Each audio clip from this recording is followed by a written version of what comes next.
Last class, you are watching a PowerPoint slide. This was the first slide we are discussing in our last class. So we saw here the techniques of AI, applications of AI, and then what is intelligence.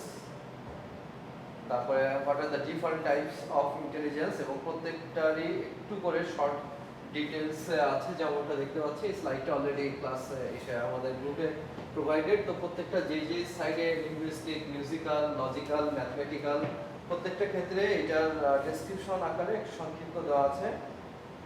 Recap করছি previous যেগুলো হয়েছিল তার। So এই স্লাইডটার পরে second slide আছে আমাদের। Second স্লাইডে যাওয়ার আগে কিছু কন্টেন্ট আমরা এখান থেকে দেখব। পাশাপাশি আমরা করছিলাম জাভা কি পয়েন্ট থেকে আর্টিফিশিয়াল ইন্টেলিজেন্সের এইখানে কন্টেন্ট জাভা কি পয়েন্টের মধ্যে আমরা applications of AI, history and types of AI দেখেছিলাম। Can you tell the different how many different types of AI are there? Don't see here.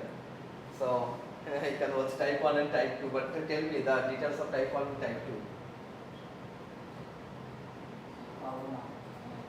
কিছুই পড়ো নাই, কিছু একটু করতে হবে। সো আমরা মেইনলি টাইপ 1 নিয়ে আলোচনা করছিলাম, নট দ্য টাইপ 2।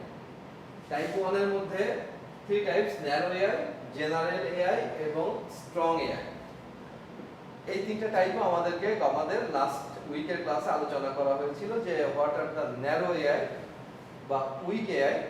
আমরা কারেন্টলি এখন যেই এআই এর স্টেজে আছি, that is this narrow AI বা উইক এআই, জেনারেল এআই এবং সুপার এআই বা যেটাকে আমরা বলছিলাম হচ্ছে স্ট্রং এআই। এই বিষয়গুলি নিয়ে আমাদের ডিসকাশন হয়েছিল। Today's topic is agent. What is agent in artificial intelligence and different types of agent. So first যদি আমরা বলতে চাই যে what is agent, তো সেক্ষেত্রে আমরা বলতে পারি যে an agent is anything that perceive the environment through sensors.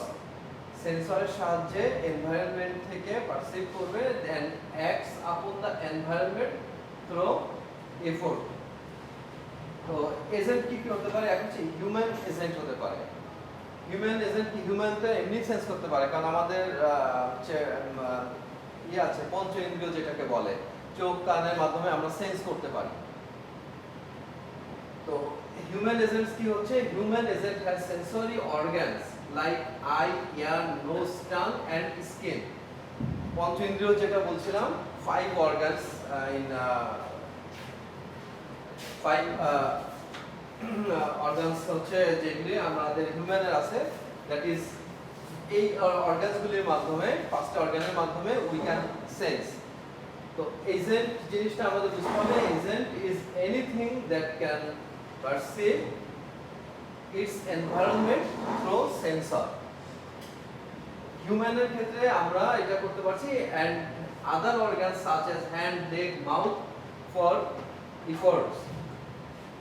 And robotic agent হচ্ছে যে রোবটের ভিতরে আমাদের যে সেন্সর দেওয়া থাকে, সেই সেন্সরের মাধ্যমে রোবট যে সেন্স গ্রহণ করে। যেমন হতে পারে যে robotic agent replaces cameras and infrared range. ক্যামেরার মাধ্যমে সে সেন্স করে, ইমেজ আকারে সেই ইমেজটাকে নেয়, অথবা ইনফ্রারেডের মাধ্যমে অবস্টাকলগুলিকে সেন্স করে যে এত দূরে আমার অবস্টাকল আছে। তো এই ইনফ্রারেডের এবং মাধ্যমে range and finders for the sensors and various motors and actuators for effectors. আর সফটওয়্যার এজেন্ট যেটা হতে পারে, সফটওয়্যার এজেন্ট হচ্ছে encoded bit string as program and action. বিভিন্ন ইন্টেলিজেন্ট সফটওয়্যার প্রোগ্রাম আছে যেগুলি আমাদের অনেক কিছু সেন্স করতে পারে। যেমন আমি একটা কোশ্চেন করলাম, সে ওই কোশ্চেনটার প্রপার অ্যান্সার করলো, তার মানে তাকে তো কোশ্চেনটা বুঝতে হয়েছে। আমি একটা ইমেজ দেখালাম, বললাম যে এটা সিমিলার টাইপের ইমেজ সার্চ করে দাও, তো ওই সফটওয়্যার কি করছে? ওই ইমেজের পিক্সেলগুলি, সফটওয়্যার তো বোঝে না যে এটা পিকচারটা কি, কিসের পিকচার। সে প্রত্যেকটা পিক্সেলকে নিয়ে একটা সেন্স এই করে, প্রত্যেকটা পিক্সেল মানে আর দ্য কালার ডটস, ওইটাকে নিয়ে একটা সেন্স গ্রো করে যে এইটা বোঝানো হচ্ছে। আমি বলে দিচ্ছিলাম, মনে করো যে আমি একটা ছবি দিলাম, মনে করো একটা মার্কার পেনের ছবি দিলাম, আমি তো বলে দিচ্ছি না যে এটা মার্কার পেন, এটা যে কোনো টাইপের পেন বা পেন্সিল বা একটা স্টিক হতে পারে। সে কিন্তু যখন তোমরা গুগল ফটোতে সার্চ করো তখন দেখবা যে ওই তুমি যে টাইপের ইমেজ দিয়ে সার্চ করবে ওই সিমিলার টাইপের ইমেজই সার্চ করে দিবে, আদার দ্যান টেক্সট। টেক্সট লিখে দিলে তো সার্চ করেই দিচ্ছে, দ্যাট ইজ ডিফারেন্ট।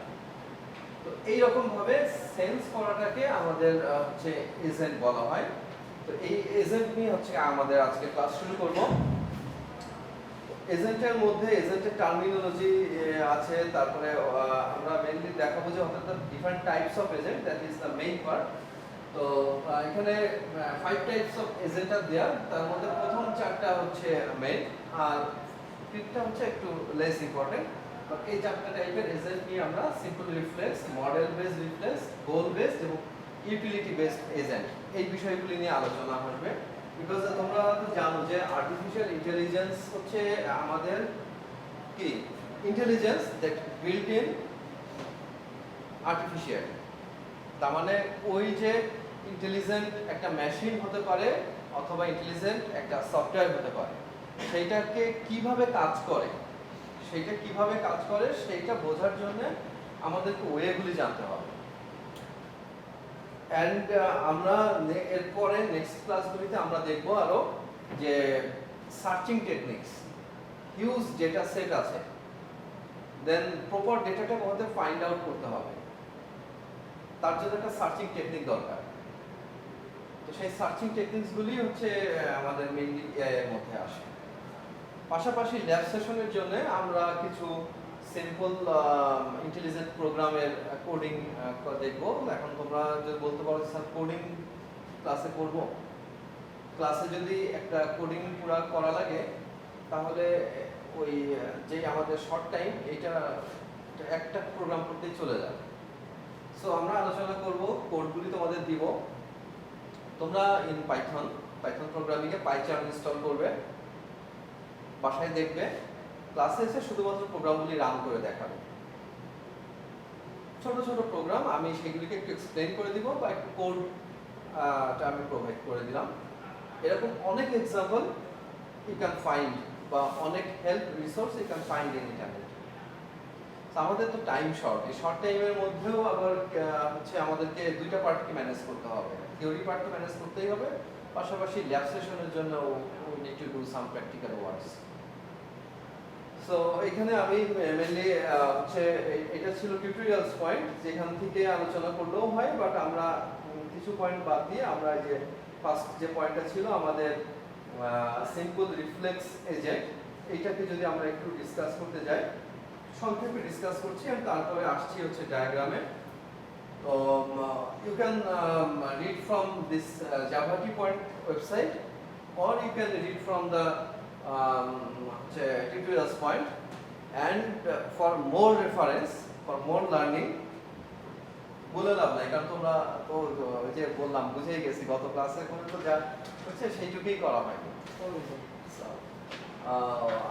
একটু একটু ভালো মতো যদি জানতে চাই, আমি গুগলের আমাদের গুগল বলছি আমাদের ফেসবুক গ্রুপে দুইটা বই দিয়েছি, খুবই ভালো। You can watch these 2 books or read 2 books, and এই টপিকের উপরে ইটস ইন্টারেস্টিং টপিক। সো একটা বই আছে দেখো যে 101 things you must know about artificial intelligence, এই টাইপের একটা বই দিয়েছি। সো nowadays দেখতে পারো ওখানে, ওইটার ভিতরে যে কঠিন এরকম এইগুলি যে থিওরিটিক্যাল পড়া এরকম বিষয়টা একটু কম। একটু একটু করে যদি প্রত্যেকটা পয়েন্ট 101 পয়েন্ট আছে, সেই 101 পয়েন্টের আবার ডিটেইল ডেসক্রিপশন আছে। সো ডেসক্রিপশন পুরোটা না পড়ে at least we can read 1 or 2 paragraph from each point, and these things are interesting. So আমরা সিম্পল রিফ্লেক্স এজেন্ট বলছি যে the simple reflex agent is the simplest, নামেই বলে দিচ্ছে it is the simplest agent, and agent বিষয়টা কি আমরা তো একটু আগে বুঝলাম। So these agents take decision on the basis of current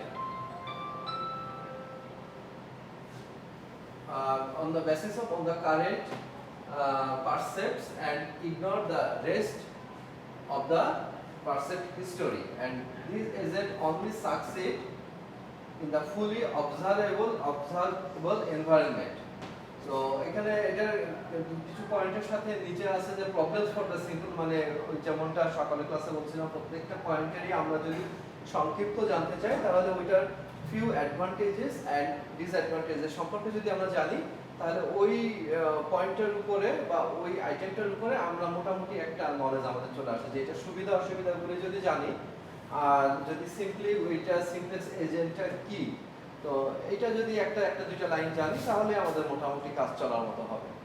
so আমরা এখানে বলছি যে they have limited intelligence, simple এটা যদিও এটা simplest, this is the benefit and disadvantages হচ্ছে যে আমাদের প্রবলেম যেটা বলছে যে this is limited intelligence and they do not have knowledge for non-perceptual parts of the current state and mostly too big to generate and to store and not adaptive to change in the environment. আমরা যদি এটার একটা diagram দেখি, so একই দুটো diagram একই রকমই। তো আমাদের এজেন্ট তো আমরা আছে, এজেন্ট থেকে সেন্সর করছে যে how is the world like নাও। তো এনভায়রনমেন্ট থেকে আমাদের সেন্সরের মাধ্যমে এজেন্টে আসছে, এজেন্ট থেকে আবার এনভায়রনমেন্টে আসছে। সো কোশ্চেন হচ্ছে how is the world like now and হচ্ছে what actions I need to do. So condition action rule যদি আমরা এটার পরে অ্যাপ্লাই করি, what action need I do and এটার এফোর্টস গুলিকে নিয়ে আমাদের এনভায়রনমেন্ট আসছে। সো আমরা যেটা বলি যদি যে choose actions only based on the current percept, আগে ওই সেম থিংটা ছিল and they are the rational only if the correct decision is made only on the basis of current perspective and the environment is completely observable. তো এই agent চারটা agent আছে, আমরা mainly চারটা agent সম্পর্কে দেখবো। এই এজেন্টগুলি একটু মানে প্রতিটা এজেন্ট এবং এনভায়রনমেন্টের মধ্যে যে কমিউনিকেশন আছে একটু ফ্লো ডায়াগ্রামের ফ্লোটা খেয়াল করলে বোঝা যাবে। সিম্পল টাইপেরই, but this is model based reflex agent. তো এই এজেন্টটা কি করছে, they use a model of world to choose their actions and they maintain in the internal state. So model হচ্ছে কি আমাদের knowledge about how the things happen in the world, and internal stage কি হচ্ছে, it is the representation of unobserved aspects of current state depending on perspective history and updating the state required for the information of how the world evolves and how the agent actions affect the world. So আমরা যদি environment থেকে সেন্সরে যাই, sensor থেকে আমাদের সেই same how is the world is like, এবং এখানে আমরা state how world evolves and what my actions do, এই টাইপের আরো কিছু কোশ্চেন্স এর মধ্যে চলে আসছে। Next a what actions I do need, এখানে ওই সেম জিনিসটা দিয়ে আমরা এফোর্টের মধ্যে মানে অলমোস্ট একটা সেম ওয়েতে আসছে। এই বিষয়গুলি এজেন্টের উপরে আমরা যদি তোমাদেরকে আরো ক্লিয়ারলি দুইটা আছে, আমি একটা শর্ট ভিডিও দেখাবো। তার আগে আমি বাকি দুইটা এজেন্ট সম্পর্কে একটু দেখাই যে এটা গোল বেসড এজেন্ট। তো দেখো যে অনেকটা সেমই, ওই কাছাকাছি রকমই, যে আগেরটার মতো একই রকম এনভায়রনমেন্ট এন্ড এজেন্টের মধ্যে ডেটাটাই এক্সচেঞ্জ হচ্ছে। এন্ড লাস্ট ওয়ান যেটা ইউটিলিটি বেসড এজেন্ট, তো একই রকম আমরা মোটামুটি এই চারটা এজেন্ট নিয়ে যে করব, কিন্তু এজেন্টের মধ্যে ডিফারেন্সগুলিকে ডিফারেন্সিয়েট করার জন্য আমাদের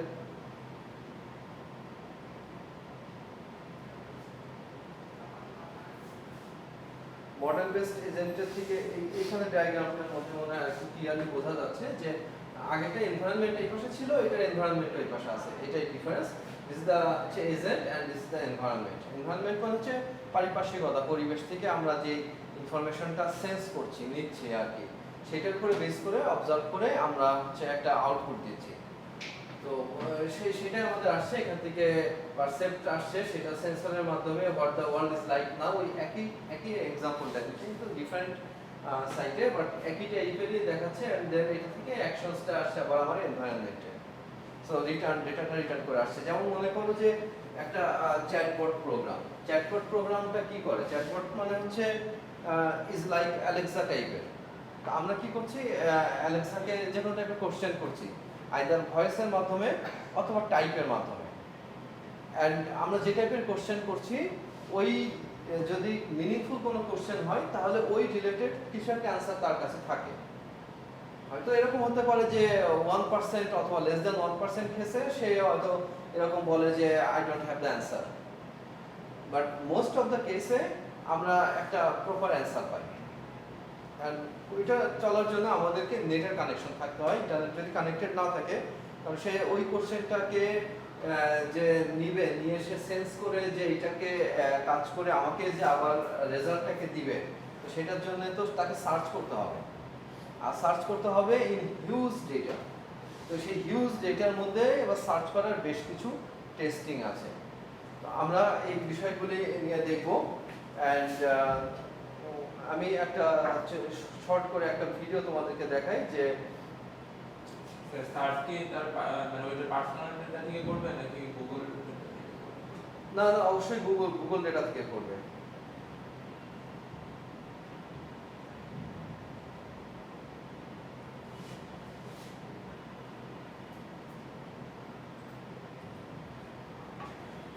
সাউন্ড কোথায়?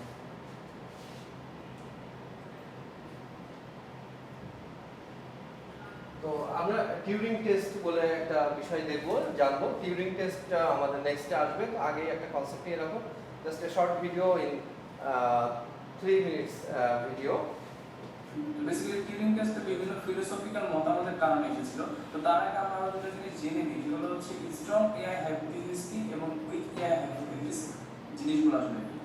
তো এখানে আমি লিখে রেখেছি যে স্ট্রং এআই এবং উইক এআই হাইপোথিসিস মানে কি। তো উইক এআই হাইপোথিসিস হচ্ছে একটা মেশিন সে অ্যাক্ট করতে পারে যে সে একটা ইন্টেলিজেন্ট মেশিন, যেটাকে আমরা বলবো হচ্ছে উইক এআই হাইপোথিসিস। এইটার মতবাদ আসলে কারা দিয়েছে? ফিলোসোফাররা দিয়েছে। তো সিমিলারলি স্ট্রং এআই হাইপোথিসিসটা কি হবে? একটা মেশিন যেটা কিনা আসলে কাজ করতে পারে, যেটা সে চিন্তা করতেছে, সেটাই হবে আমাদের স্ট্রং এআই হাইপোথিসিস। তার মানে উইক এআই হাইপোথিসিসটা হচ্ছে যে মেশিনটা শুধু অ্যাক্ট করবে যে সে একটা ইন্টেলিজেন্ট মেশিন, আর কোনো কিছু করবে না। আর স্ট্রং এআই হাইপোথিসিস কি করে? সে এগুলো হচ্ছে ফিলোসোফার আমাদের মিটিং বললেন যে আমরা যদি এরকম ধরনের কোশ্চেন না করে, আমরা যদি এরকম ধরনের একটা এক্সপেরিমেন্ট চালাই, যে এক্সপেরিমেন্টটার মধ্যে আমরা হিউম্যানকে একটা এআই সিস্টেমের সাথে কনভারসেশন করাবো অনলাইনে 5 মিনিট ধরে, এবং দেখবো যে হিউম্যানটা সেই এআই সিস্টেমটাকে বা আর্টিফিশিয়াল ইন্টেলিজেন্স যে সিস্টেমটা আমরা তৈরি করেছি, প্রোগ্রাম করেছি, সেই প্রোগ্রামটার সাথে কমিউনিকেশন করার পর হিউম্যান বুঝতে পারে কিনা যে সে কার সাথে কমিউনিকেশন করেছে, সে কি হিউম্যানের সাথে কমিউনিকেশন করেছে নাকি সে কোনো প্রোগ্রামের সাথে কমিউনিকেশন করেছে। যদি হিউম্যানটা বুঝতে না পারে, এটা 30% ক্ষেত্রে হলেই হবে। যদি 30% ক্ষেত্রে হিউম্যানটা বুঝতে না পারে যে সে একটা প্রোগ্রাম সিস্টেমের সাথে কমিউনিকেশন করেছে, তাহলে আমরা ধরে নিব সেই সিস্টেমটা হচ্ছে একটা ইন্টেলিজেন্ট সিস্টেম। এই জিনিসটাকে আমরা টিউরিং টেস্ট নামে পরে নাম। সো খেয়াল রাখতে হবে যে আমরা একটা মেশিনের সাথে ইন্টারাক্ট করার সময় যদি 30% সাকসেস রেট হয়, দেন তাহলে আমরা সেটাকে সাকসেস বলতে পারবো। 30% হলেই হবে। তাহলে আমরা টিউরিং টেস্টের মাধ্যমে যেটা দেখি যে ইন্টারাক্টটা ঠিকমতো করতে পারছে কি না, ইন্টারাক্টটা ঠিকমতো হচ্ছে কি না। That is one kind of test called Turing test. And Turing টেস্টের উপরে টেক্সট আসবে, ডিটেলস আসবে আর কি। এই মতবাদটা প্রপোজ করেছিলেন এবং তার নাম অনুসারে এটাকে বলা হচ্ছে টিউরিং টেস্ট। তো অ্যালান টিউরিং ধারণা ছিল যে 2000 সালের মধ্যে এরকম একটা মেশিন তৈরি হবে যেটা রিসোর্স থাকবে 10⁹9। তো এই মেশিনটা মানুষের সাথে ইন্টারঅ্যাক্ট করলে মানুষ বুঝতে পারবে না যে সেটা একটা মেশিন।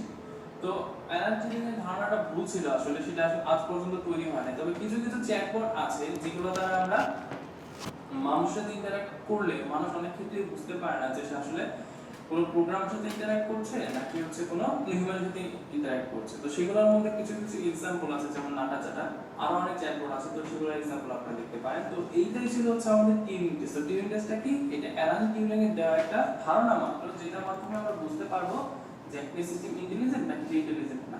যদি সে একটা হিউম্যানকে বুঝতে না দিতে পারে যে সে একটা সিস্টেম বা সে একটা প্রোগ্রাম সিস্টেম, তাহলে সেই সিস্টেমটাকে আমরা ধরে নিব যে এটা একটা ইন্টেলিজেন্ট সিস্টেম। এটা 30% ক্ষেত্রে হলেই হবে। তো এটা ছিল হচ্ছে টিউরিং টেস্ট। তো আশা করি আপনারা ভিডিওটা বুঝতে পেরেছেন এবং আপনাদের কাছে ভালো লেগেছে।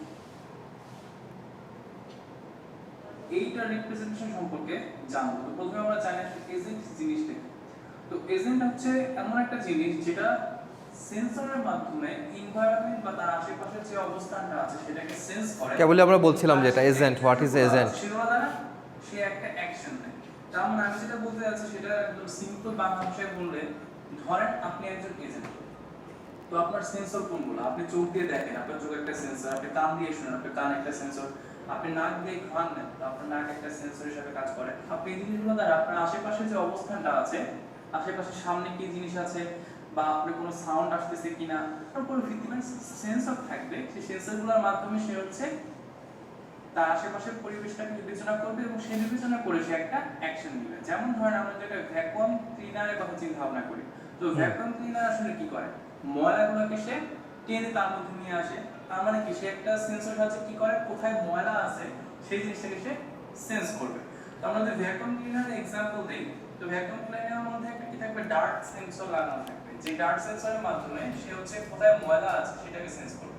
যেখানে ময়লা আছে সেখানে সে কি করবে, তার অ্যাকচুয়ালি তাহলে কোনটা হবে, যেটা দ্বারা সে ময়লাগুলোকে টেনে তুলে সেটা তার অ্যাকচুয়ালি হবে, সেটার মাধ্যমে সে কি করবে, ময়লাগুলোকে টেনে তুলবে। তার মানে সেন্সরটাকে সেন্স করে বলছে যে এই পরিবেশের এইখানে বা এনভায়রনমেন্টের এই জায়গাটাতে ময়লা আছে আর তুমি সেই ময়লাগুলোকে টেনে নাও।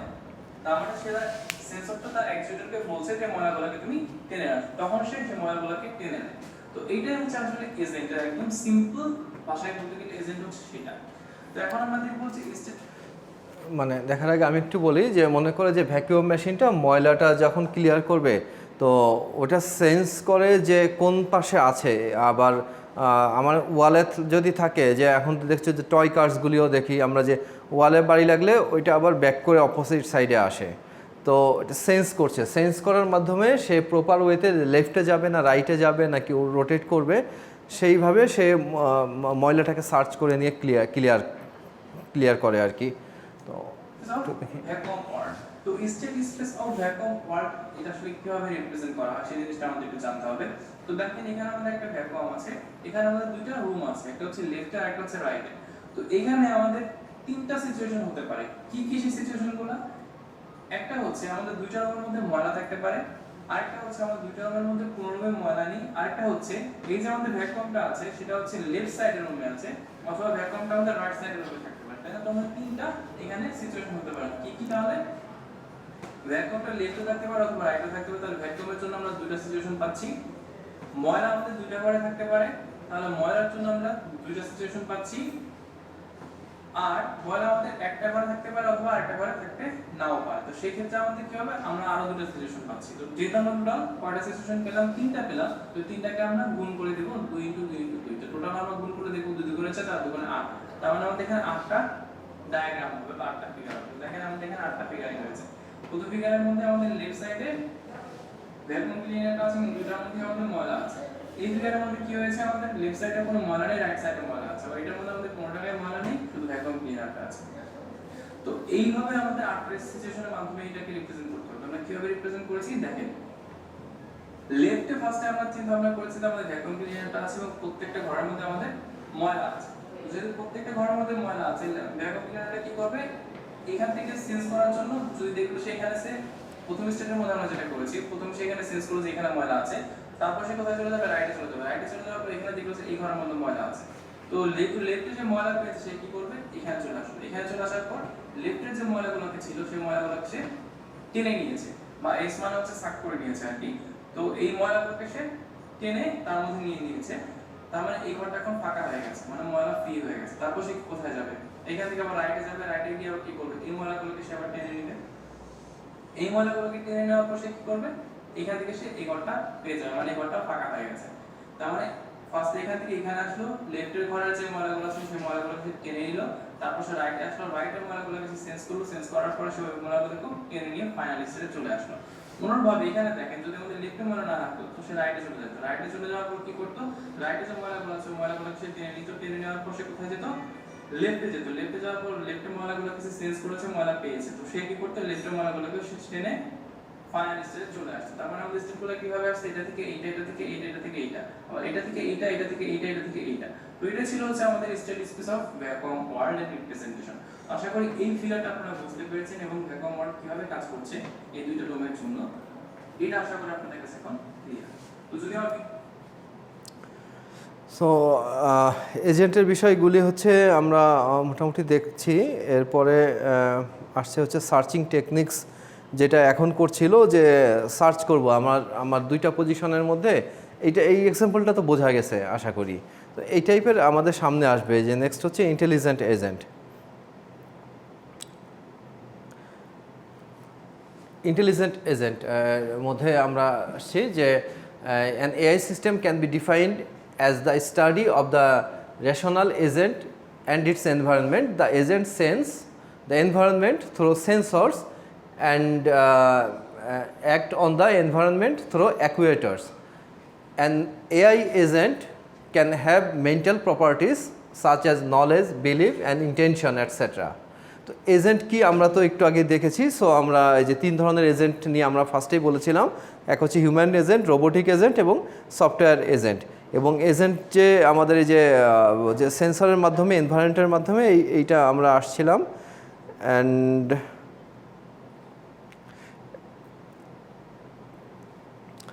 Structure of an AI agent এখানে আমরা দেখি উপরেরটুকু হচ্ছে একটু হচ্ছে কী যেন বলছে, এইখানে যেগুলি ছিল এইগুলিকে একটু বাদ দিয়ে আমরা এখান থেকে structure of an AI agent দেখি যে the task of AI is to design an agent program which implements the agent function.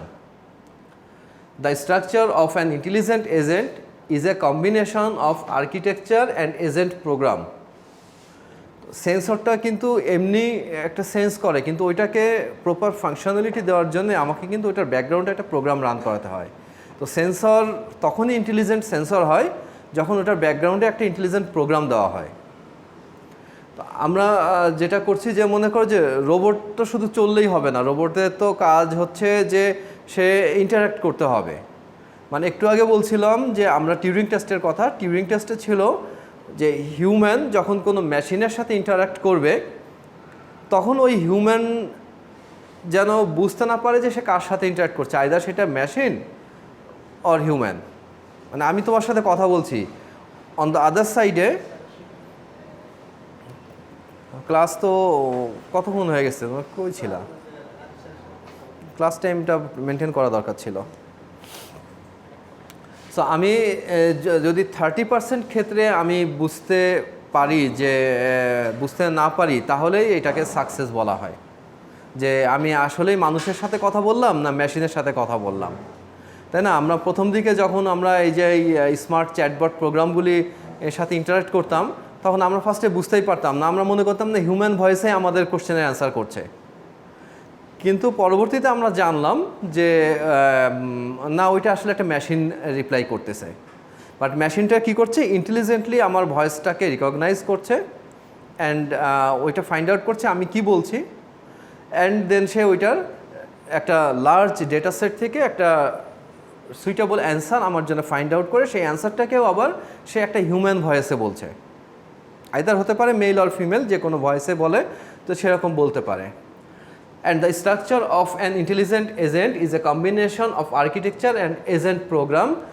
যেরকমটা বলতে পারি আমরা এজেন্ট ইকুয়াল টু এজেন্ট, বিষয়টা কি এটা কিন্তু একটা ইম্পর্ট্যান্ট টপিক যে হোয়াট ইজ এজেন্ট। আমি এই জন্য এখানে লিখছি যে what is agent and types of agent. এই বিষয়টা একটু তোমরা যে ক্লাস নোটসগুলি যেই রিসোর্সগুলিতে দেওয়া হয় এইটার ভিতর থেকে এই স্পেসিফিকভাবে এই টপিকগুলিকে একটু ভালো করে বোঝার চেষ্টা করবে।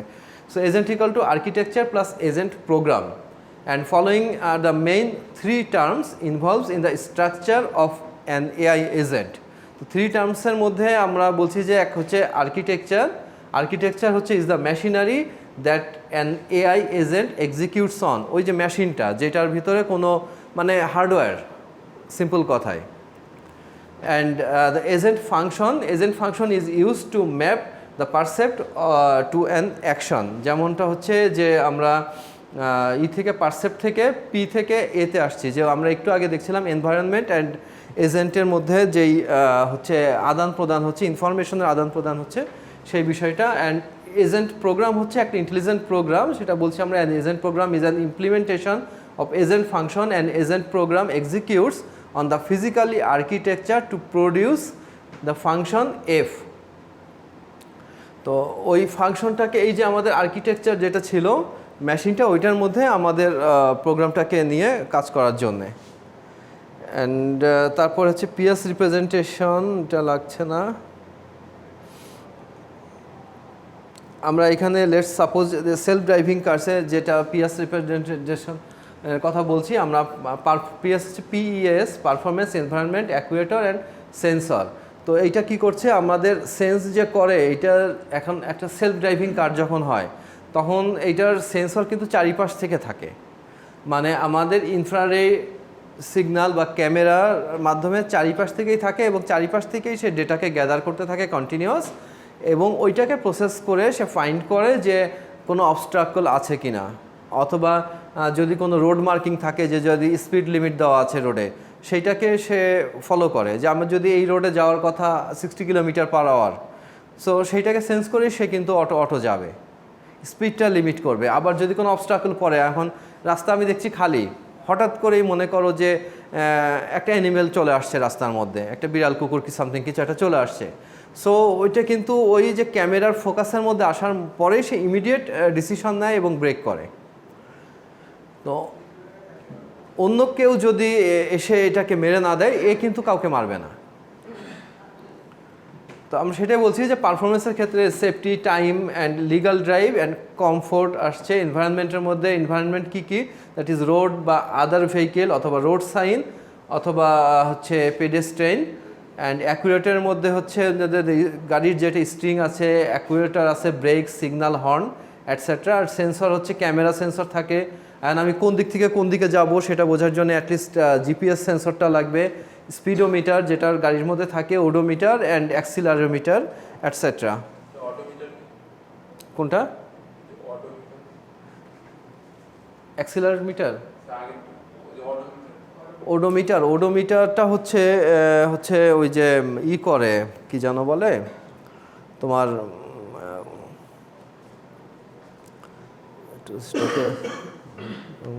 দেখো ওডোমিটারের মানে হচ্ছে,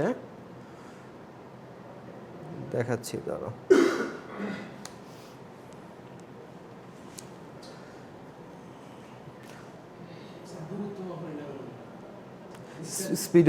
speedometer and instrument used for measuring the distance traveled by a vehicle such as a bicycle or a car, মানে ওই যে ডিস্টেন্স মিটার মাপ, যেটা দূরত্ব মাপনি, হ্যাঁ দূরত্ব মাপে, যে স্পিড মাপে না, ডিস্টেন্স মাপে। স্পিডোমিটার তো স্পিডটা মেজার করছে, and it will find you the distance run on the vehicle.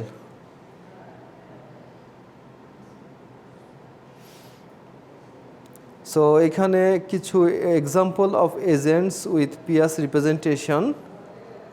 তো কিছু এজেন্টের যেমন হচ্ছে মেডিকেল ডায়াগনোসিসের ক্ষেত্রে আমরা পারফরমেন্স মেজার দেখতে পাচ্ছি, তারপরে এনভায়রনমেন্ট, অ্যাকুয়েটর এবং সেন্সর কী কী ক্ষেত্রে ইউজ হয় সেই বিষয়গুলো এখানে আছে। সো এটা বাদ দাও, আমরা নেক্সটে আসছি।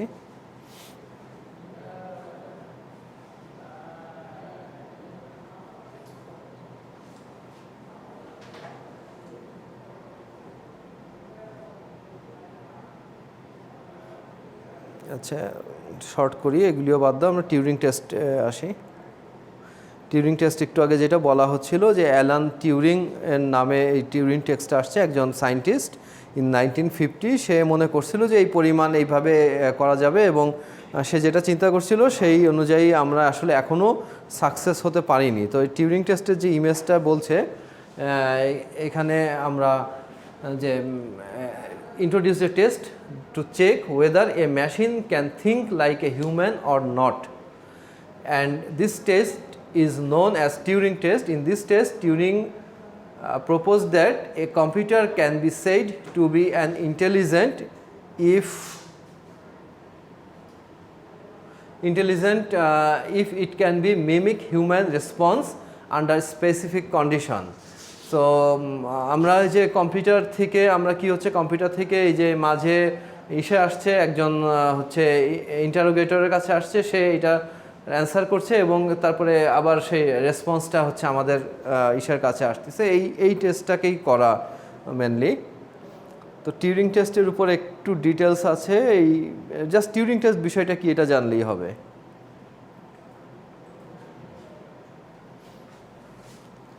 নেক্সট ইম্পর্টেন্ট থিং হচ্ছে যে আমরা যে ডেটাটাকে নিয়ে কাজ করব সেই ডেটাটাকে তো সার্চ করতে হবে। হিউজ ডেটার মধ্যে থেকে আমাদের অ্যাকুরেট ডেটাটাকে সার্চ করার যে টেকনিক, সেই টেকনিক্সগুলি আসতেছে আমাদের প্রবলেম সলভিং পার্টের মধ্যে আমরা করছি যে সার্চ অ্যালগোরিদম।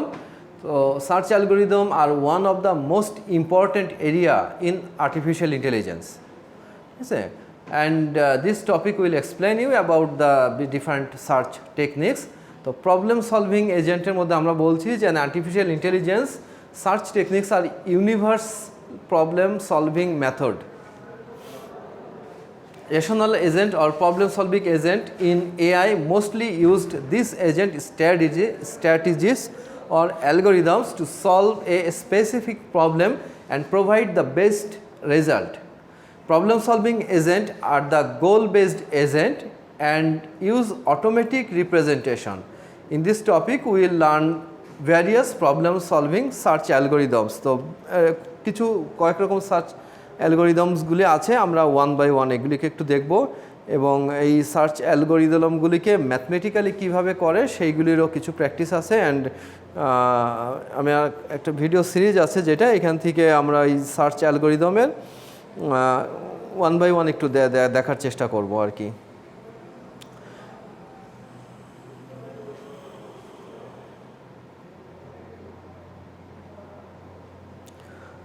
তো সার্চ অ্যালগোরিদমের মধ্যে আমরা যদি এটাকে ক্যাটাগরি ওয়াইজ করি তাহলে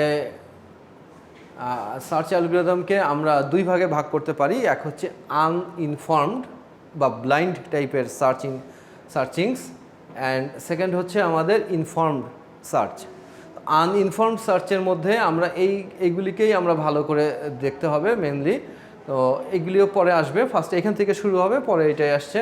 তো ব্রেথ ফার্স্ট সার্চ, তারপরে ইউনিফর্ম কস্ট সার্চ, এইগুলি দা বিভিন্ন সার্চ টেকনিকের নাম। এই সার্চ টেকনিকের নামগুলি প্রত্যেকটাই আমরা ডিটেলসে আসবো।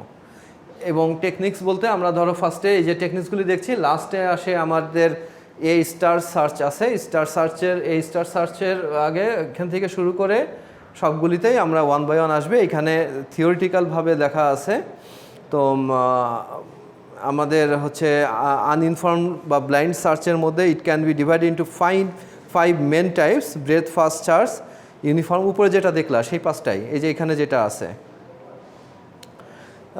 তো এখানে breadth first search, uniform cost search, depth first search and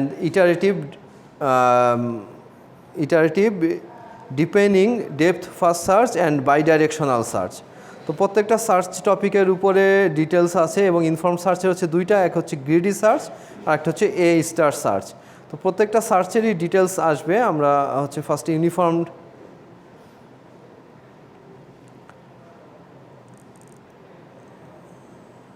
uniform search অ্যালগোরিদমে আসি। আচ্ছা, আসছে না।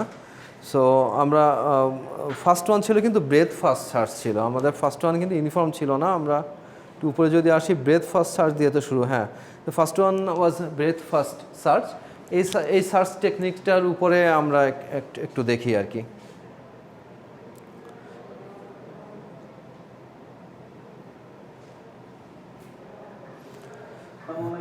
আমি আসিফ। আজকে আমাদের এখানে একটা গ্রাফ দেওয়া আছে। এই গ্রাফটার উপর আমাদের বিএফএস সার্চটা অ্যাপ্লাই করতে হবে। তো এখানে আমাদের বলে দিয়েছে কোড নোডটা হচ্ছে আমাদের জি। তো আমরা বিএফএস সার্চ অ্যাপ্লাই করে আমরা জি কোড নোডে পৌঁছাবো। মেন কথা হচ্ছে যে কোশ্চেন দেওয়া থাকবে যে কোন জায়গা থেকে কোথায় যেতে হবে, সেই অনুযায়ী আমি কোন দিক থেকে শর্টেস্ট ওয়েতে যেতে পারবো, সেইটাই হচ্ছে সার্চ টেকনিক। মানে আমার কোশ্চেন থেকে অ্যান্সার পর্যন্ত পৌঁছাবো যে, তো অনেকগুলি ওয়ে আছে, কোন দিক থেকে গেলে শর্টে হচ্ছে বা হচ্ছে কস্ট ইফেক্টিভ হচ্ছে, সেইটাই হচ্ছে মেনলি সার্চ টেকনিকের কাজ। এবং this is one of the most important thing in artificial intelligence. So আমাদেরকে এই সার্চিং টেকনিক্সগুলি নিয়ে আমাদের হয়তো 2টা বা 3টা ক্লাস পর্যন্ত যাবে, যেহেতু দেখলাম যে এই পাশে 5টা আছে, এই পাশে 2টা আছে, 7টা টেকনিক্স আমাদেরকে শিখতে হবে। এবং প্রত্যেকটার আবার অ্যালগোরিদম আছে, ম্যাথ আছে। ফার্স্টে concept, then algorithm and math. এই সার্চ অ্যালগরিদমটা অবশ্যই আমাদের লেভেল ওয়াইজ করতে হবে। তো প্রথমে আমাদের যে নোটটা থাকবে সেটাকে আমরা দিব হচ্ছে লেভেল 0। কেন আমরা এটাকে লেভেল 0 দিব? এর কারণটা হচ্ছে দেখেন এই প্রথম যে নোটটা আছে এই নোটটাতে আসতে কিন্তু আমাদের কোনো নোট পার হয়ে আসতে হচ্ছে না। এই নোটটাই আমাদের ফার্স্ট নোট, যেহেতু অন্য কোনো নোট পার হয়ে আমাদের এই নোটটাতে আসতে হচ্ছে না বা অন্য কোনো এজেস দিয়ে আমাদের এই নোটটাকে আসতে হচ্ছে না, সেই জন্য এটাকে আমরা দিই লেভেল 0। তারপর পরের লেভেলটাকে আমরা দিই লেভেল 1। কারণটা কি দেখেন, আমাদেরকে এই সি নোডে আসতে গেলে কিন্তু আমাদের একটা এইচ কে পার হয়ে তারপর আসতে হচ্ছে, সেই জন্য আমরা এটাকে নাম দিচ্ছি হচ্ছে লেভেল 1। সেম ভাবে লেভেল 2 তে আসতে গেলে আমরা কি করছি, দুইটা এইচ পার হয়ে তারপর লেভেল 2 তে আসছে, এই কারণে এটাকে দিচ্ছি হচ্ছে লেভেল 2। তো যেহেতু আমরা এটা লেভেল ওয়াইজ করব, সেই কারণে এটাকে অনেক সময় লেভেল অর্ডার সার্চও বলা হয়। আর লেভেল অর্ডার সার্চটা আমরা কিভাবে করে থাকি, লেফট টু রাইট এর দিকে করে থাকি। মানে হচ্ছে যখন আমরা নোট থেকে শুরু করব, আমরা লেফট থেকে রাইটের দিকে যাব। এটা করতে গেলে ভালোভাবে বুঝবো। তো আমাদের এই গ্রাফটার জন্য আমাদের কি করতে হবে, বিএফএস সার্চ অ্যাপ্লাই করতে হবে এবং এটার গোল নোট হচ্ছে আমাদের জি, মানে আমরা জিতে পৌঁছাবো। তো আশা করি মোটামুটি এটা সম্পর্কে আপনাদের কাছে এখন ধারণা ক্লিয়ার হয়ে গেছে। তো আমরা এটাকে এখন দেখি বিএফএস সার্চ করলে এটাকে কিভাবে করতাম। তো ফার্স্টে যেহেতু আমাদের লেভেল ওয়াইজ করতে হবে, তো আমরা লেভেল 0 থেকে শুরু করব। লেভেল 0 তে আমাদের কয়টা নোট আছে, একটা নোট আছে। তো আমাদের ওই নোটটাকে অবশ্যই নিতে হবে, কারণ এটা আমরা অবশ্যই লেভেল ওয়াইজ করব। তো আমরা এ নিয়ে নিলাম। নেক্সট আমরা কি করব, লেভেল 1 এ চলে আসবো। লেভেল 1 এ আমাদের কয়টা নোট আছে, দুইটা নোট আছে। আমি এখানে লিখে রেখেছি লেফট টু রাইট এর দিকে আমরা করব। তো বি এবং সি, তারপর প্রথমে আমরা কোথায় যাব, বি তে যাব। তো আমরা বি কেও নিয়ে নিলাম। তারপর আমরা কোথায় যাব, তারপর আমরা যাব হচ্ছে সি তে। যেহেতু আমরা লেফট টু রাইট করছি, তো বি তে নিলাম, তারপর হচ্ছে সি তে নিলাম। তখন আমাদের লেভেল 0 করা শেষ এবং লেভেল 1 ও করা শেষ। তারপর আমরা কোথায় যাব, লেভেল 2 তে যাব। লেভেল 2 তে কি হবে, এর থেকে জিতে যাবে, কিন্তু এ যাবে এর থেকে জিতে। আমরা বি তো আমার দরকারই নাই, তারপর আমরা কিন্তু কোথায় ব্রেথ ফার্স্ট সার্চ ভিজিট করব। বি তাহলে এই লেফট থেকে লেফট খুঁজে আসতে হবে আগে, নিয়ম। লেফট না খুঁজে আমি রাইটে যেতে পারবো না। তারপর আমরা কোথায় ভিজিট তো করব, আমাকে এটা বারবার বুঝতেই হচ্ছে। তো যেটা আমরা ফাইনাল বিতে গেলাম, বি থেকে সিতে গেলাম, এবার বির মধ্যে আবার লেফট থেকে আমরা বিএফএস সার্চ হয়ে গেল অ্যালগরিদম বা বিএফএস সার্চের নিয়ম, যেটা আমরা এই গ্রাফটার উপরে অ্যাপ্লাই করলাম। তাহলে এটা আপনারা বুঝতে পেরেছেন। এখন আরেকটা এ এক্সাম্পল বি দেখব সি বিএফএস ডি সার্চের জন্য। ই ই এফ হয়ে তারপরে জিতে আসছে। এটাকে আমরা কিভাবে করব, এটা আমরা কিন্তু এ থেকে সি হয়ে জিতে যেতে এটা পারতাম। আমরা লেভেল দিয়ে দিয়েছি। প্রথমটা হচ্ছে লেভেল 0, পরটা হচ্ছে বোঝা লেভেল যাচ্ছে না, তারপরে বোঝার চেষ্টা করে নাও। So these are the level 1, 0, 1, 2, 3. n, আমাদের n নোটে পৌঁছাতে হবে। আমরা কিভাবে করব, So goal note is প্রথমে n now. লেভেল 0 তে করে লেভেল তো 0 বোঝা যাচ্ছে না a কে আমাদের অবশ্যই তারপর আমরা লেভেল 1 রেজুলেশন বাড়াবো কি? রেজুলেশন তো বাড়ানোই আছে। এটা হচ্ছে যদি নেটের ইস থাকে এটা অটো দেওয়া আছে। নেট কমে তো উপরেরটা ডিরেক্ট দিয়ে দিলাম। হুম? আচ্ছা, উপরেরটা ডিরেক্ট দিয়ে দিলে নেট মনে কমে গেছিল, এর জন্য রেজুলেশন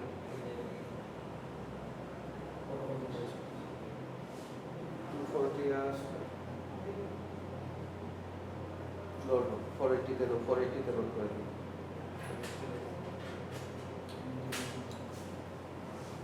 সো ব্রেড ফার্স্ট সার্চের হচ্ছে অলওয়েজ লেভেল, এক লেভেল থেকে আরেক লেভেল সার্চ করবে এবং অলওয়েজ লেফট থেকে রাইটে সার্চ করে যাবে। তো এই সার্চের জন্য তাকে অনেক দূর বেশি যাওয়া লাগতেছে, বাট যেতে হবে। এখন নাও গোল টার্গেট ইজ এন, মানে এ থেকে এন এ আসতে হবে। ফার্স্টে ভিজিট করলাম, তারপর কোথায় ভিজিট করব, বি হয়ে সি আসবো, মানে আমরা পয়েন্টগুলি পরপর লিখতে হবে এরকম। এ থেকে বি হয়ে সি যাব, বি থেকে ডি ই ডি ই এল জি জি লেভেল তো শেষ। পাইনি।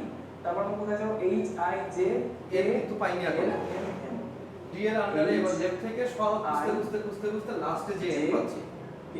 এটা বোঝানোর জন্য লাস্টে এনটাকে নেওয়া হয়েছে। যদি মনে করো কে আমাদের গোল হতো, তাহলে আমরা কে তে কিন্তু এখান থেকে বি থেকে ই হয়ে কে তে ডাইরেক্ট আসতে পারি না।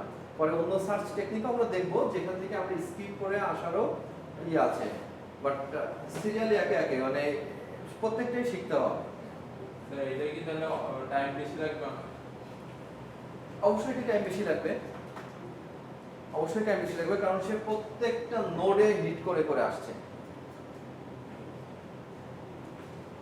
এরকম হলে কিভাবে হবে? নেট কমে গেছে।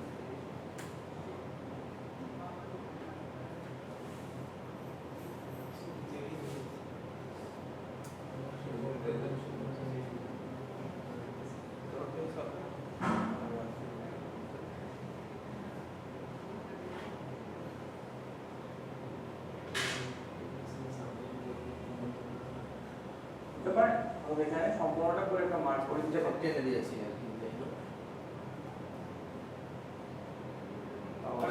আমাদের গোল। তো আশা করি আপনারা বিএফএস সার্চ বুঝতে পেরেছেন। সার্চিং অ্যালগরিদমের মধ্যে বিএফএস সার্চ সবথেকে ইজি একটা সার্চিং মেথড। তো এটা খুব কঠিন কিছু না, জাস্ট শুধু আমাদের লেভেলের কথাটা মনে রাখলে আমরা এটা ইজিলি করতে পারবো। তো আমরা কি শিখলাম, বিএফএস সার্চকে কিভাবে করতে হবে সেটা আমরা শিখলাম। এটাকে আমাদের লেভেলাইজ করতে হবে।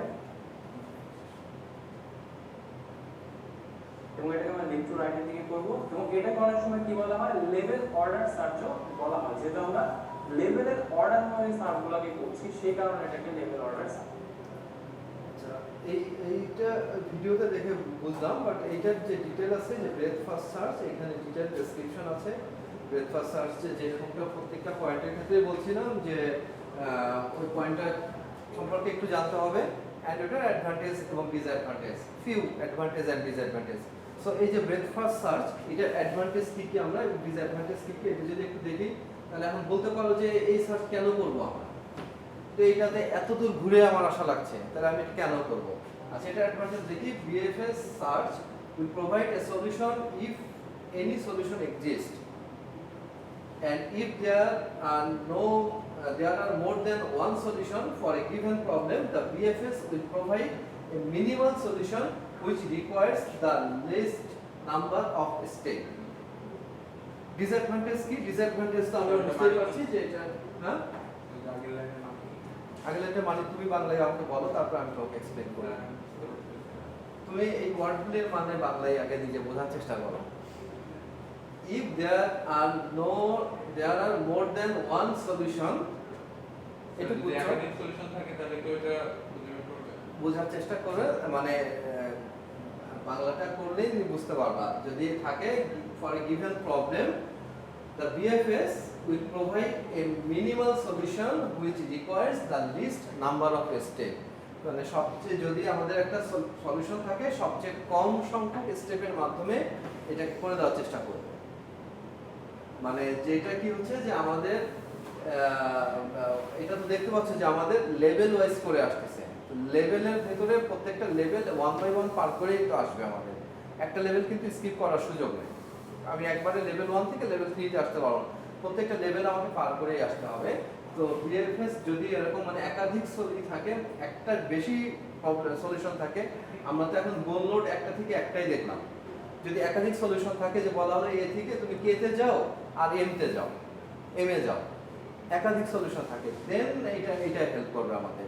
তো ডিটেলসে আসলে আরো ক্লিয়ার বুঝতে পারবো। আমরা তো একটা নোট দেখেছি এবং সেটা দেখেছি একদম লাস্টে, বাট ওই যে ইমেজটা দেখছিলাম এইটার মধ্যে যদি আমরা এ থেকে উপরের কোনো একটা নোডে আসতে চাই, লাস্ট নোডে আসতে চাই, তাহলে কিন্তু আমাদেরকে একদম শেষ পর্যন্ত আসা লাগে না। মানে আমাদেরকে সহজ কথায় সবটাই তো সার্চ করব। আমি যদি সার্চটাকে আগেই পেয়ে যাই তাহলে আমি ওখানে স্টপ করে দিচ্ছি BFS এ। বাট অন্য সার্চে বলবো যে তাহলে যে আমরা পুরোটা তো মানে যে এই যে যেমন ভিডিওটার মধ্যে দেখছিলাম, এই যে নোটটার মধ্যে এখন মনে করো আমি এ থেকে ই তে আসবো, আমার তো অপশন আছে এই সব কয়টা, এ থেকে এন পর্যন্ত অপশন আছে। তোমাকে এ থেকে এন পর্যন্ত সব কয়টাই খুঁজতে হবে, সব কয়টাই খুঁজবো, তারপর আমি বলবো ই, এই যে ই এখানে। কিন্তু সবগুলি না খুঁজে তো আমি আন্দাজে ই এখানে বলতে পারছি না। স্যার চারটা খুঁজলেই তো ই পাবে। হ্যাঁ, এ বি সি খুঁজতে হবে, হ্যাঁ, তারপর স্টেপ বাই স্টেপ আসবে, তারপরে ডি খুঁজে 5 নম্বরে যে ই পেয়ে যাচ্ছে। এইটাই তো ব্রেথ ফার্স্ট, এইটাই ওখানে লেখা আছে যে আমরা এটার একটা সুবিধা হচ্ছে যে আমরা একটা সার্চে মানে পেয়ে গেলে পরের গুলি আর খুঁজছি না। বাট অন্য সার্চ টেকনিকের মধ্যে আমাদেরকে ই এখানে পাই গেছো, তাতে কি পুরো একদম এন পর্যন্ত খুঁজবে, যদি আরো থাকে। যখন একাধিক সার্চ করতেছি তখন যদি আরো থাকে, তো সবগুলির মধ্যে খুঁজে তারপরে তোমাকে ফাইনালি রেজাল্ট দিবে। আর এটা কি হচ্ছে, যখন ওই স্টেজে পৌঁছে যাচ্ছে দেন সে আর নেক্সট সার্চ করবে না। তো এটা হচ্ছে সবচেয়ে সিম্পল আর কি। এখন তো আমরা সার্চ টেকনিক কেবল দেখা শুরু হয়েছে, এটার মধ্যে এটা হচ্ছে সবচেয়ে সিম্পলেস্ট টেকনিক। মানে এটা হচ্ছে মানে সহজে আনা হয় না। অ্যান্ড সেটাই যে এখানে বলছে, provide the minimal solution with requires the list number of step. আর ডিসঅ্যাডভান্টেজের মধ্যে কি, it requires lots of memory since each level of the tree must be saved into memory to expand the next level. পরের লেভেলটা open করার আগে উপরের লেভেলের সবগুলি তো আগে দেখে আসতে হবে, লেভেল 1 সব দেখে তো লেভেল 2 তে আসবো। আদারওয়াইজ আমি লেভেল 1 এর একটাকে বাদ রেখে কিন্তু লেভেল 2 তে আসতে পারছি না। যতগুলি নোড আছে সবকটাতেই আমি সার্চ করে আসবো। And BFS needs lots of time if the solution is far away from root node. যদি মেন পয়েন্ট থেকে সার্চ নোডটা অনেক দূরে হয় তাহলে আমাদেরকে lot of time and also lot of memory, কারণ মেমোরিতে আমরা ওই একটা একটা করে যে পার করে আসছি, প্রিভিয়াসটা তো মেমোরিতে রেখে আসছি, ওটা তো ইরেজ করে দিচ্ছি না, দিয়ে নেক্সট একটা সার্চ করতে থাকছি। এক্সাম্পল এখানে যে যেটা দেখাচ্ছিল ওই এক্সাম্পলে, সেই এক্সাম্পলে আছে যে মনে করো যে এস থেকে কে তে আসবো আমরা, এস থেকে এস ইজ দা হচ্ছে আমাদের হচ্ছে আমরা আছি state and K is the target. S থেকে এ তে আসবে, এ থেকে বি তে যাবে, বি থেকে দেখো সি তে আসবে, সি থেকে ডি, অ্যারোটা ফলো করলে বুঝবো ডি ই এফ ই নাই, D C D G H যাবে, মানে লেভেল ওয়াইজ শেষ করবে, লেভেল 2 লেভেল ওয়াইজ শেষ করে দেন এইচ এর পরে আসতেছে ই তে, এন এফ, তারপরে আই, এখানে ডি এর নিচে আর কোনো নোড নাই, কিন্তু খেয়াল করবো যে সি এর নিচে আছে ই এফ, বাট ডি এর নিচে নোড নাই, সো ডি এর নিচে নাই তো নাই, তাতে সমস্যা নাই, ই এফ এর পরে আই সার্চ করে দেন ফাইনালি কে তে আসবে, K is in fourth level, fourth লেভেলে এই একটাই আছে এবং এখানে আমাদের গোল টার্গেটে পৌঁছে যাচ্ছে আর কি। সো এটা যদি ডিসটেন্স অনেক বেশি হয় তাহলে সবটাকে সার্চ করে তারপরে আসছে, বাট যদি কাছের কোনো একটা হতো জি ও জি সার্চ করতাম আমরা, তাহলে ডি পরে জি সার্চ করতাম আমরা, এইচ থেকে নিচের অংশটুকু আর মানে থার্ড আর ফোর্থ লেভেলে আমাদের আর যাওয়ার দরকার ছিল না। এটা হচ্ছে অ্যাডভান্টেজ, যে পরেরটা যাব না। আর ডিসঅ্যাডভান্টেজ হচ্ছে যেহেতু প্রত্যেকটা নোড লেভেল ওয়াইজ হিট করে আসতে হয়, সো এটা মেমোরি কনজিউম করে বেশি এবং টাইম কনজিউমিংও হয় বেশি। আর আরেকটা কি যেন দেখলাম লাস্টে যেটা দেখলাম সেটা হচ্ছে এই যে টাইম এন্ড মেমোরি।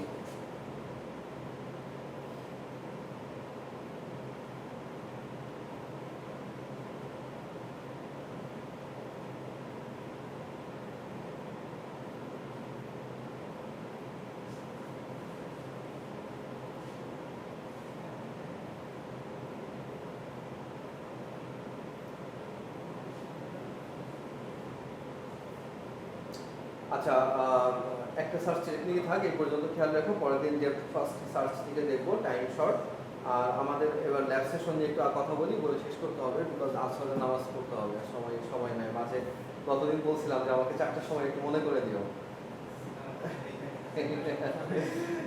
আচ্ছা, এনিওয়ে তোমাদেরকে হচ্ছে আমি কোর্সেরা থেকে একটা কোর্স করবা, হচ্ছে ইন্ট্রোডাকশন টু এআই, IBM এর একটা কোর্স, এই কোর্সটাকে করতে হবে অ্যাজ এ অ্যাসাইনমেন্ট।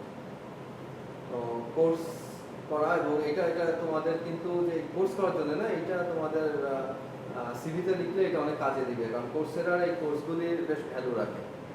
যারা জানো তারা জানো যে কোর্সেরার কোর্স বেশ ভ্যালু রাখে। আমরা এটা কি ফ্রি পেড কোর্স?